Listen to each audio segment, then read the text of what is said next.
Imagine waking up one morning to realize that your freedom, your voice, and even your life exist not because a ruler allows them, but because they are yours by nature. This single idea changed the course of human history, and at the heart of it stands one man, John Locke, a philosopher whose ideas lit the spark of liberty across the world and continue to define what freedom truly means today.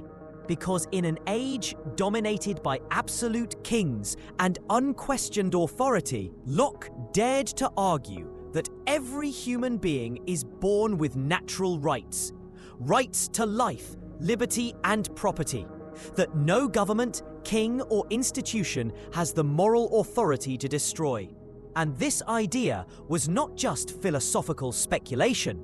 It was a powerful declaration that human dignity comes before political power, that people are not subjects by default, but free individuals by nature. And Locke believed these rights existed in what he called a state of nature, a condition where humans are free, equal, and guided by reason. Yet he also recognized that without laws and neutral judges, those rights could be insecure, which is why he introduced the revolutionary concept of government by consent, arguing that people willingly come together to form governments, not to surrender their freedom, but to protect it more effectively, meaning that the true purpose of government is service, not domination, protection, not control. And this shifted the entire logic of power upside down. Because if governments exist only by the consent of the governed, then authority flows upward from the people, not downward from rulers. And Locke took this idea even further by stating that when a government betrays its trust, when it becomes tyrannical, corrupt, or destructive of natural rights, the people have not only the right, but the duty to resist and replace it. A bold and dangerous idea in his time, yet one that became the moral foundation for democratic revolutions, most notably influencing the American Revolution. Where Locke's ideas are clearly reflected in the Declaration of Independence, particularly in the assertion that governments derive their just powers from the consent of the governed, and that when governments fail to secure rights, they must be altered or abolished.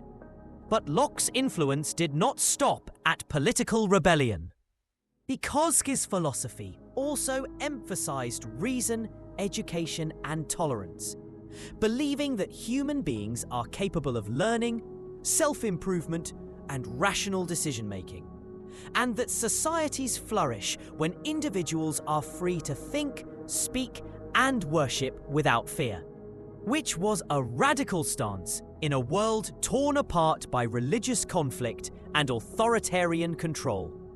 And through this, Locke taught that liberty does not mean chaos, but responsible freedom under fair laws that apply equally to all, and that real stability comes not from fear, but from justice and trust. And what makes Locke so powerful today is that his ideas are not locked in history books. They are living principles that challenge every generation to examine its governments, its institutions, and even itself, asking whether power truly serves the people or merely protects itself. Because Locke reminds us that democracy is not guaranteed. Rights are not self-sustaining, and freedom requires awareness, participation, and courage. And in a world where voices are still silenced and liberties are still threatened, his message remains deeply motivating. That ordinary individuals matter, that informed citizens can shape their destiny, and that the legitimacy of any government rests on how well it protects human dignity.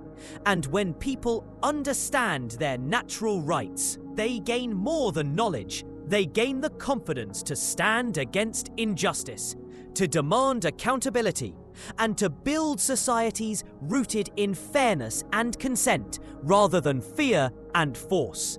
And this is why John Locke's legacy is not just about the past, but about the future, urging us to remember that liberty is never handed down freely.